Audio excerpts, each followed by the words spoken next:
Hi, എല്ലാവർക്കും സുഖമല്ലേ? നമുക്കിന്നൊരു പനീറിൻ്റെ സബ്ജി വെച്ചാലോ? ഇന്നൊരു നോർത്ത് ഇന്ത്യൻ സ്റ്റൈലിലോട്ട് പോകാമേ. നമുക്ക് കടുകെണ്ണ ഒഴിച്ചു കൊടുക്കാം കേട്ടോ. ഞാൻ കടുകെണ്ണയിലാണ് വെക്കുന്നതെന്ന്.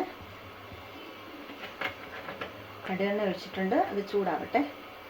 എണ്ണ നന്നായിട്ട് ചൂടായതിന് ശേഷം അല്പം ജീരകമിട്ട് കടുക് പൊട്ടിക്കാമേ. കടുകെണ്ണ ആയതുകൊണ്ട് കടുക് ഇടേണ്ട ആവശ്യമില്ല. ഇനി നമുക്ക് നമ്മുടെ ഉള്ളി സവാള ഇട്ട് കൊടുക്കാം കേട്ടോ. ഇതാണെങ്കിൽ നമുക്ക് റൈസിൻ്റെ കൂടെയും ചപ്പാത്തിയുടെ കൂടെയൊക്കെ നല്ലതാണ്. ഒന്ന് നന്നായി ഇളക്കി കൊടുക്കാം, ഒന്ന് വഴറ്റിയെടുക്കാം.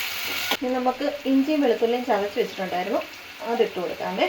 അതിൻ്റെ കൂട്ടത്തിൽ ഞാനൊരു പച്ചമുളക് കൂടി ഇട്ടിട്ടുണ്ട് കേട്ടോ. ഒത്തിരി പച്ചമുളക് ഇട്ട് കഴിഞ്ഞാൽ ഇവിടെ എരിയായി പോകും. ഇപ്പം വെള്ളപ്പനാണെങ്കിൽ ഒത്തിരി എരി ഇഷ്ടമല്ല, അതുകൊണ്ടാണ്. ഇനി നമുക്ക് ഒരു തക്കാളി ഇട്ട് കൊടുക്കാമേ. നമുക്കൊരല്പം മഞ്ഞൾപ്പൊടി ഇട്ട് കൊടുക്കാം. 1 സ്പൂൺ മുളക് പൊടി ഇട്ട് കൊടുത്തു, 1 സ്പൂൺ മല്ലിപ്പൊടി ഇട്ട് കൊടുത്ത്.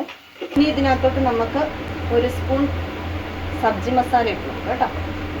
ഇനി ഒരല്പം ഗരം മസാല പൊടിച്ചത് ചേർത്ത് കൊടുക്കാം. ഇതിലേക്ക് ഞാൻ 1 ഗ്ലാസ് വെള്ളം ഒഴിച്ചു കൊടുക്കുന്നുണ്ട്, സബ്ജി വേവിച്ചെടുക്കാനാണ്.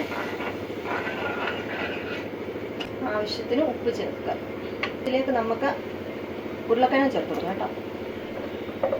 അത് ആദ്യം ചേർത്തിട്ട് മട്ടറും കൂടെ ചേർത്ത് കൊടുക്കും.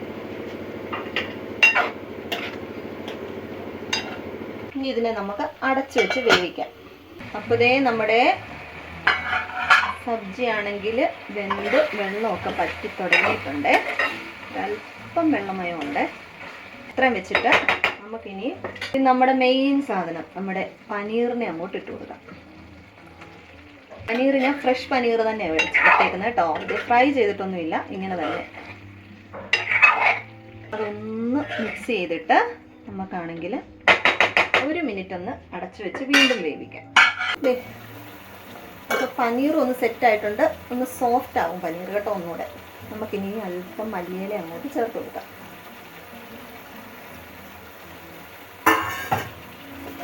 മല്ലിയിലയൊക്കെ ചേർത്ത് നമ്മുടെ പനീറിൻ്റെ സബ്ജി അപ്പം റെഡി ആയിട്ടുണ്ട്. ഇത് നല്ലതാണ് നമ്മുടെ റൈസിൻ്റെ കൂടെ ആണെങ്കിലും പിന്നെ റൊട്ടിയുടെ കൂടെ ചപ്പാത്തി ഉണ്ടാക്കുമ്പോൾ നമുക്ക് കഴിക്കാൻ നല്ലതാണ് കേട്ടോ. നല്ല രുചിയാണ് കേട്ടോ. എളുപ്പത്തിൽ ഉണ്ടാക്കാൻ പറ്റും. നമുക്ക് സ്കൂളിൽ കുഞ്ഞുങ്ങൾക്കൊക്കെ കൊടുത്ത് വിടാനും എല്ലാത്തിനും എളുപ്പമാണ്. അപ്പം ഇത് നമ്മുടെ ഒരു പനീറിൻ്റെ സബ്ജി. ഇത് കണ്ടോ, അടിപൊളിയാണ് കേട്ടോ. എല്ലാവരും വെച്ച് നോക്കണേ.